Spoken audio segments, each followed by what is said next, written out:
Hello friends, welcome to my YouTube channel. My name is Mohammad Hussain. I am from Kolkata. If you talk about my education, I am graduated from Calcutta University and now work as a associate at Big Basket. I am also a member of Jostock. I am also enrolled in a teacher training program at Nexa group of school so I can become an English teacher. Yeah, that's all about of me.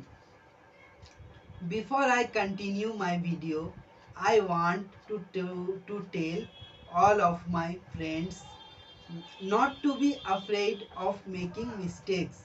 Remember, mistakes are part of learning.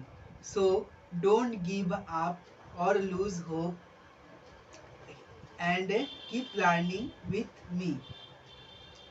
So আমার Bengali বন্ধুদের আমি কথা দিয়েছিলাম আমার আগের ভিডিওতে যে আমি আমার আগের ভিডিওটা বেঙ্গলি ভার্সনে আপলোড করব। তো আজকের সেই ভিডিওটা। তো আজকে আমরা শিখব ইংলিশ 10 অ্যাব্রিভিয়েশন। এই ইংলিশ অ্যাব্রিভিয়েশনের অর্থ, মিনিং এবং এই ইংলিশ অ্যাব্রিভিয়েশনগুলো কি করে আমরা আমার দৈনন্দিন স্পিকিংয়ের সময় ব্যবহার করতে পারি তার সবগুলোর আমরা একটা করে এক্সাম্পল শিখব। তো বন্ধুরা আর দেরি করব না, আমরা ভিডিওটা স্টার্ট করব। So let's learn. আমরা ইংলিশে যে আমাদের অ্যাব্রিভিয়েশন আছে এটাকে আমরা বাংলায় বলতে পারি শব্দের সংক্ষিপ্ত রূপ। তো আমাদের আজকের প্রথম ইংলিশ অ্যাব্রিভিয়েশন হলো BTW। এর পূর্ণরূপ বা ফুল ফর্ম হলো বাই দ্য ওয়ে। এটা এটা আমরা এটাকে আমরা বলতে পারি এমনি বাংলায়। তো এটাকে আমরা এক্সাম্পল হিসেবে বলতে পারি, by the way, did you hear about the party on Saturday? তো তুমি কি শনিবারের পার্টির কথা শুনেছো? By the way. তো আমাদের দ্বিতীয় ইংলিশ অ্যাব্রিভিয়েশন হলো IMHO। এর পূর্ণরূপ বা ফুল ফর্ম হলো ইন মাই হাম্বল ওপিনিয়ন। এর বাংলা আমরা বলতে পারি আমার বিনম্র রায় বা মতামত। তো আমরা এটাকে এক্সাম্পল হিসেবে ব্যবহার করতে পারি, in my humble opinion the blue dress looks like better on you. আমার আমার মতামতটা, আমার বিনম্র মতামত হলো ব্লু কালার জামাটা তোমাকে খুব সুন্দর মানায়। আমাদের আজকের 3 নম্বর ইংলিশ অ্যাব্রিভিয়েশন হলো TBH। এর ফুল ফর্ম হলো টু বি অনেস্ট, মানে আমি সত্যি বলছি। এর এক্সাম্পল হিসেবে আমরা ইউজ করতে পারি, to be honest I am not really a fan of that movie. সত্যি বলতে গেলে আমি এই মুভিটার ফ্যান না। এর অর্থ আমরা এটা বলতে পারি। আমাদের আজকের চতুর্থ ইংলিশ অ্যাব্রিভিয়েশন হলো লাফ আউট লাউড। এর অর্থ হলো জোরে জোরে হাসা। তো আমরা এটাকে এক্সাম্পল হিসেবে ব্যবহার করতে পারি, that joke was so funny, LOL। এই এই কৌতুকটা খুবই মজাদার ছিল। তো আমি এই যৌতুকে খুবই হাসলাম, লাফ আউট লাউড, LOL। তো আমাদের আজকের 5 নম্বর ইংলিশ অ্যাব্রিভিয়েশন হলো IDK। এর ফুল ফর্ম হলো আই ডোন্ট নো। এটার বাংলা অর্থ হলো আমি জানি না। এটার এক্সাম্পল হিসেবে আমরা বলতে পারি, I don't know what I want for dinner. আমি জানি না আমি আজকে রাতে কি খাবার খাবো। আজকে আমাদের নম্বর ইংলিশ অ্যাব্রিভিয়েশন হলো ASAP। এর ফুল ফর্ম হলো অ্যাজ সুন অ্যাজ পসিবল। এর বাংলা মিনিং হচ্ছে যত তাড়াতাড়ি হতে পারে আর কি। তো এক্সাম্পল হিসেবে বলতে পারি, I need the report ASAP। আমার এই রিপোর্টটা যত জলদি হতে পারে, অ্যাজ সুন অ্যাজ পসিবল, আমার এই রিপোর্টটা চাই। আজকে আমাদের 7 নম্বর ইংলিশ অ্যাব্রিভিয়েশন হলো ATM। এর ফুল ফর্ম হলো অ্যাট দ্য মোমেন্ট। তো আমরা এটাকে বলতে পারি বাংলায় এখনই, মানে অ্যাট দ্য মোমেন্ট।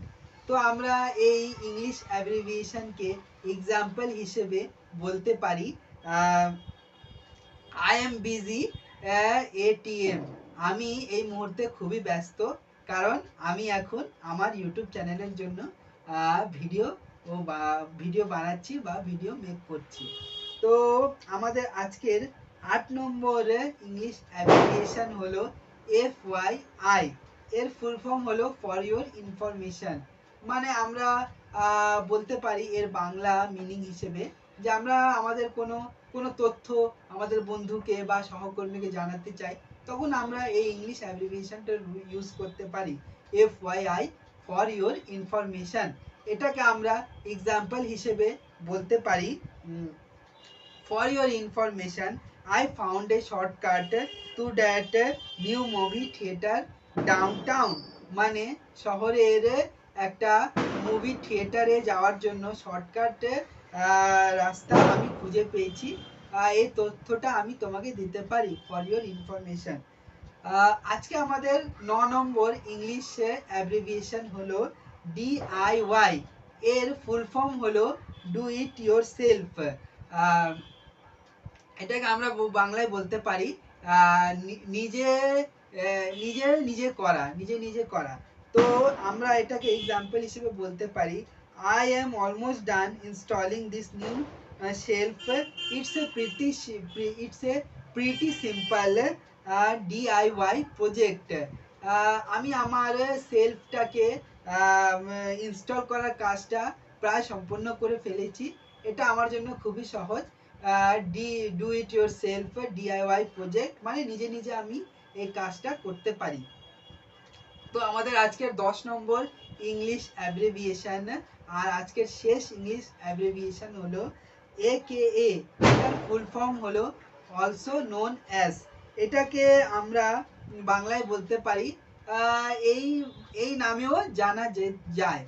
আমরা কোনো লোক হতে পারে, কোনো ব্যক্তিত্ব হতে পারে না, যে আমাদের পাড়ায় বা আমাদের শহরে থাকে, তাদেরকে আমরা বিভিন্ন নামে জানি, তাদের ভালো কাজের জন্য, তাদের ভালো ব্যবহারের জন্য বিভিন্ন রকম তাদেরকে মানুষ উপাধি দেয়।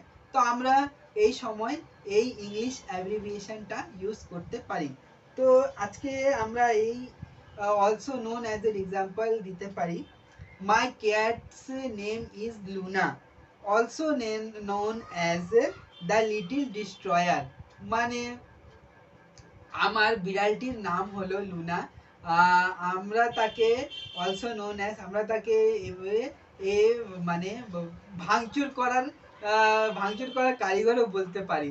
তো আমাদের ঘরের যে পেটস গুলো থাকে, পোষা প্রাণীগুলো থাকে, তারা খুবই দুষ্টু হয়, তারা খুবই নটি হয়, তারা আমাদের জিনিসপত্র ভেঙেও দেয়, তারা আমাদের আসলে বাচ্চাদের মতনই। তো কিছু করার নেই, কারণ তারা বোবা প্রাণী, বোবা জীব, তারা জানে না যে এটা ভেঙে দিলে কি ক্ষতি হবে, আমাদের কি ক্ষতি হবে। তো ওটাকে আমরা মজা হিসেবে নিতেই পারি জীবনে। তো এই ছিল আমার আজকের 10 ইংলিশে অ্যাব্রিভিয়েশন, বাংলায় সংক্ষিপ্ত রূপ। তো এই ইংলিশ অ্যাব্রিভিয়েশন গুলো আমরা আমাদের সোশ্যাল মিডিয়াতে আমরা যখন ব্যবহার করে থাকি, অনেকেই এর মিনিং জানি না বা জানি। আমিও এগুলো কিছু মিনিং জানি, কিছু জানি না। আমি ফ্রেন্ডদেরকে টেক্সট করার সময়, মেসেজ করার সময় এইগুলো ব্যবহার করে থাকি। তো আমার এই ভিডিওটা যদি বন্ধুরা আপনাদের যদি ভালো লাগে, তাহলে অবশ্যই আমার এই ইউটিউব চ্যানেলের ভিডিওকে অবশ্যই লাইক করবেন, আপনার বন্ধুদের সাথে আমার ভিডিওটা অবশ্যই শেয়ার করবেন, এবং খুবই জরুরি যেটা, আমার চ্যানেলটিকে সাবস্ক্রাইব করে আমার পাশে থাকবেন। আর আমার ভিডিওটা আপনাদের কেমন লাগলো অবশ্যই আমার কমেন্ট সেকশানে জানাবেন যে আমার ভিডিওটা কেমন লাগলো। আপনারা আর কোন নতুন নতুন বিষয়ে আমার কাছ থেকে ভিডিও চাচ্ছেন বা এক্সপেক্ট করছেন, কোন বিষয়টা আপনাদের বেশি ভালো লাগছে তো বলবেন, আমি অবশ্যই সেই বিষয়ে ভিডিও তৈরি করার চেষ্টা অবশ্যই করব। তো আমার আমার ইউটিউব চ্যানেলের যে বেল আইকনটা আছে ওটা বন্ধুরা আপনারা প্রেস করে রাখবেন, যাতে আমি আমার যখন নতুন ভিডিও আপলোড করব তখন খুব সহজেই আপনাদের কাছে আমার ভিডিওর নোটিফিকেশনটা পৌঁছে যাবে। তো আজকের জন্য বন্ধুরা এই পর্যন্তই আজকের ভিডিওটা। তো আবার দেখা হবে পুনরায় অন্য কোনো আমার নতুন কোনো ভিডিওতে। আজকের জন্য আমি আপনাদের কাছ থেকে বিদায় নিচ্ছি।